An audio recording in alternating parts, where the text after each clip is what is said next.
दोस्तों, एक बार फिर से स्वागत है आप सभी का आपके अपने favourite English learning channel scholar English पर। मेरा नाम है दीपिका कुमावत और मैं इस चैनल पर वेरियस कॉम्पिटिटिव एग्जाम्स के लिए इंग्लिश सब्जेक्ट टीच करती हूँ। तो बेसिकली आज के इस वीडियो में हम एक बहुत ही शानदार और इंटरेस्टिंग पोएम डिस्कस करने वाले हैं, जिसका नाम है the quality of mercy by William Shakespeare. तो चलिए सबसे पहले हम हमारे पोएट के बारे में थोड़ी बहुत इन्फॉर्मेशन देख लेते हैं। तो दोस्तों, विलियम शेक्सपियर, इनका जन्म 26 अप्रैल 1564 Stratford upon Avon, United Kingdom में हुआ था और वो एक बहुत ही famous playwright, poet, actor and dramatist थे।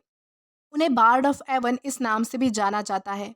उन्होंने 38 प्लेज एंड 154 सोनेट्स लिखे थे और उनके और भी कुछ वर्क्स फेमस है, जैसे कि Hamlet, King Lear, Macbeth, a midsummer night's dream, the merchant of Venice and the tempest etcetera.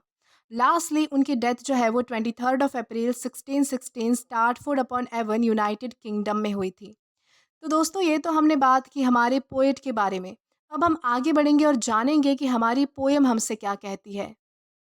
तो दोस्तों, अगर बात करें इस पोएम के बारे में, तो इस पोएम की lines the merchant of Venice इस प्ले के एक्ट नंबर 4 सीन नंबर 1 से ली गई है। तो दोस्तों, मर्सी का मतलब होता है दया या फिर करुणा।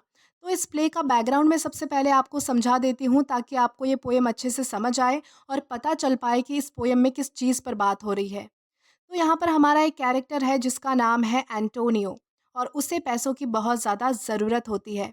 तो वो वेनिस के सबसे बड़े व्यापारी यानी कि मर्चेंट के पास पहुँच जाता है, जिसका नाम है शाइलॉक, और उससे पैसे उधार मांगता है।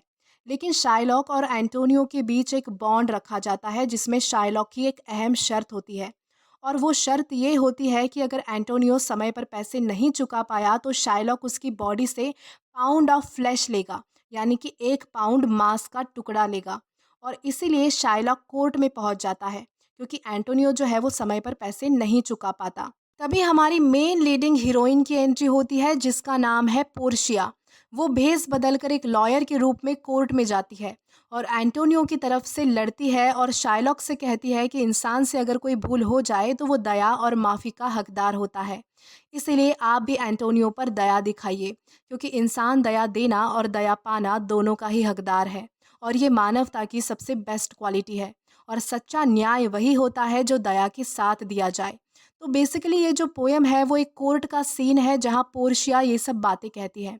तो चलिए इसे और भी अच्छे से समझने के लिए हम इस पोएम का लाइन टू लाइन एक्सप्लेनेशन देकर आज के इस वीडियो के थ्रू हम इस पोएम को कवर करने की कोशिश करेंगे।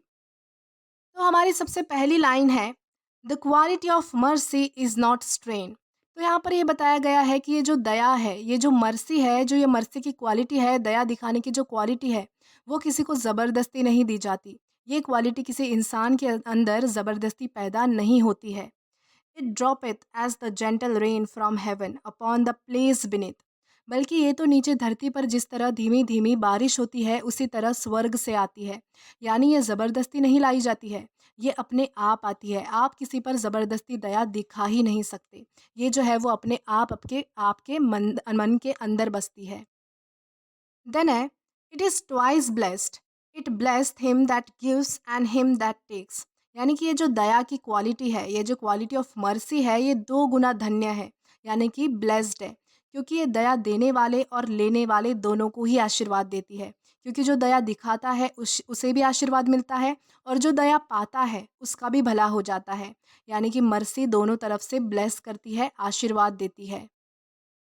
इस माइटीएस्ट इन द माइटीएस्ट, यानी कि इस दुनिया में जितनी भी शक्तिशाली चीज़ें हैं, उनमें से भी सबसे शक्तिशाली चीज़ क्या है? मर्सी है, यानी कि दया है। माइटीएस्ट का मतलब होता है शक्तिशाली या फिर पावरफुल, यानी कि बहुत ज़्यादा कोई चीज़ जो है वो पावरफुल होना, स्ट्रॉन्ग होना, सबसे बड़ी होना।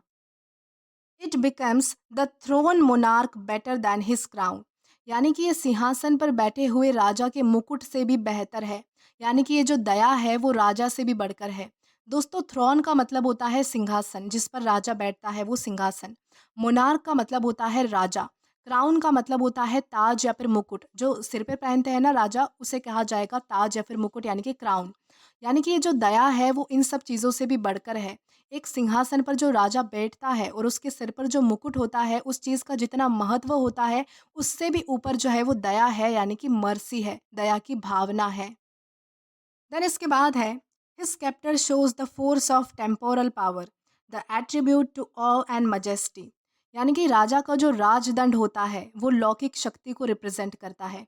स्केप्टर का मतलब होता है राजदंड, यानी कि जो राजा की छड़ी होती है, राजा राजा के हाथ में जो बड़ी सी छड़ी होती है उसे कहा जाएगा स्केप्टर। टेम्पोरल पावर का मतलब होता है लौकिक शक्ति, यानी कि जिस तरह राजा अपनी पावर से कैसे लोगों को कंट्रोल करता है, तो उसका राजदंड इस पावर का प्रतीक होता है, जो उसके जो उसके जो है वो ऑव यानी कि डर और मैजेस्टी यानी कि महिमा या फिर विशालता का गुण है।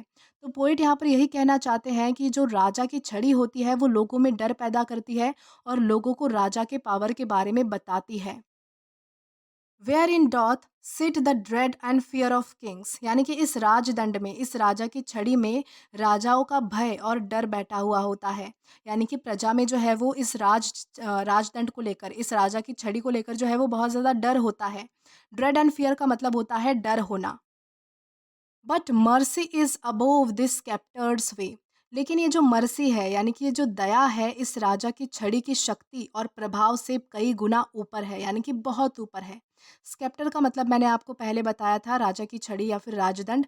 और स्वे का मतलब होता है प्रभाव या फिर शक्ति, यानी कि ये जो मर्सी है, ये जो दया की भावना है वो इस राजा की छड़ी की शक्ति से, यानी कि ये जो राजा की छड़ी की जो शक्ति होती है लोगों पर, प्रजा पर, उससे भी कई गुना ज़्यादा ऊपर क्या चीज़ है, तो ऊपर है दया यानी कि मर्सी। यानी कि राजा से भी ऊपर एक चीज़ है वो है दया, यानी कि दया की भावना, mercy. It is enthroned in the hearts of kings, it is an attribute to God himself. क्योंकि ये जो दया होती है वो राजाओं के दिलों में विराजमान होती है, राजा के दिलों में बसती है, और वो स्वयं भगवान का गुण है। यानी ये जो दया है वो राजा की छड़ी में आपको कहीं नहीं मिलेगी बल्कि उनके दिलों में मिलेगी, क्योंकि दया जो है वो किसी के भी दिल में बसती है, छड़ी में या फिर उसके रूल में नहीं बसती। एंथ्रोन का मतलब होता है विराजमान होना, बसना। एट्रीब्यूट का मतलब होता है गुण। गुण का यानी कि यहाँ क्या बताया गया है कि ये जो दया का गुण है वो भगवान का गुण है, यानी कि जिसके पास दया होती है वो व्यक्ति जो है वो भगवान के समान होता है। इसलिए ये जो दया का जो भाव है वो किसी के भी दिल में बसता है। किसी राजा की छड़ी में आपको दया कभी भी नहीं दिखेगी, उसके दिल में जाकर देखिए तो आपको जो दया है वो ज़रूर मिलेगी। यानी कि ये जो दया की भावना है वो राजाओं के दिलों में विराजमान होती है। And earthly power doth then show likest gods when mercy seasons justice। यानी कि जब हम मनुष्य किसी के ऊपर दया दिखाते हैं तब ये सांसारिक शक्ति भगवान के जैसी दिखाई देती है। यानी कि ये सब तब होता है जब जस्टिस, यानी कि जब किसी व्यक्ति को जो है वो दया के साथ न्याय दिया जाए। और जब ऐसा होता है तब हम मनुष्य कैसे हो जाते हैं, हम मनुष्य जो है वो भगवान समान हो जाते हैं। और ये अर्थली पावर यानी कि ये जो सांसारिक शक्ति है वो गॉडली पावर बन जाती है, यानी कि भगवान की पावर बन जाती है। देन इसके बाद है, there for Jew though though justice be thy plea, consider this that in the course of justice none of us see should see salvation. यानी कि पोर्शिया जू, जू यानी कि जज, यहाँ पर जज को कहती है कि अगर न्याय देना आपकी दलील है, यानी कि अगर आप हमें न्याय देना चाहो तो हमारी बातों पर विचार करो और इस न्याय के रास्ते से हमें, हम में से किसी को भी मुक्ति ना मिले, क्योंकि हम सबको न्याय का हक होता है और दया देने का भी हक होता है, पाने का भी हक होता है। इसीलिए सिर्फ इस एक जस्टिस के लिए दया मत दिखाइए, बल्कि इस चीज़ पर हमें विचार करना चाहिए कि कैसे हम हर एक समय पर दूसरों पर दया दिखा सकते हैं। और इस क्वालिटी से हमें मुक्ति जो है वो नहीं मिलनी चाहिए। यानी कि हमें सिर्फ आज एक जस्टिस करने के लिए ही दया नहीं दिखानी है, बल्कि इस भाव को मन में रखना है कि हमें हर टाइम पर, यानी कि हर मुसीबत के समय जो है वो जिस व्यक्ति को ज़रूरत होगी उस व्यक्ति पर हमें जो है वो दया दिखाने की क्वालिटी हमारे मन में रखनी है। यानी कि इस क्वालिटी से हमें जो है वो मुक्ति नहीं पानी है। We do pray for mercy, and that same prayer doth teach us all to render the deeds of mercy। यानी कि इसीलिए हम सभी आपसे दया की प्रार्थना करते हैं, क्योंकि यही दया हमें और दया के कार्य करना सिखाएगी। क्योंकि अगर आज आप दया दिखाएंगे तो लोग भी आपसे सीखेंगे। तो इसलिए हम क्या प्रार्थना करते हैं आपसे कि आप जो है वो हम पर दया दिखाइए। देन हमारी कुछ लास्ट लाइन्स है। I have spoke thus much to mitigate the justice of thy plea, which if thou follow the strict court of Venice must needs give sentence against the merchant there.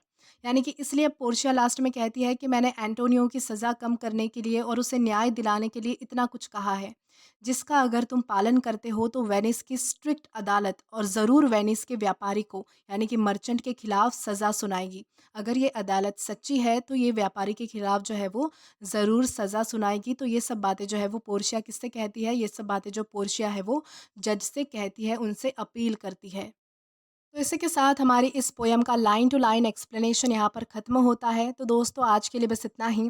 अगर आपने अभी तक हमारा Telegram channel join नहीं किया है तो Telegram पर English with Deepika Kumawat search करके या फिर डिस्क्रिप्शन में दिए गए लिंक के थ्रू डायरेक्ट आप हमारा टेलीग्राम चैनल जॉइन कर सकते हैं, ताकि आप कभी भी कोई भी वीडियो से रिलेटेड अपडेट कभी भी मिस ना करें। और अगर आपको आज का ये वीडियो पसंद आया है या फिर हेल्पफुल लगा है तो do like this video, subscribe the channel and share as much as you can. और अगर आपने इससे पहले वाले वीडियोस नहीं देखे हैं तो यहाँ पर मैंने एक प्लेलिस्ट प्रोवाइड की है, जहाँ पर आप क्लिक करके वो सभी पहले वाले वीडियोस भी एक्सप्लोर कर सकते हैं। Till then keep learning. Thank you.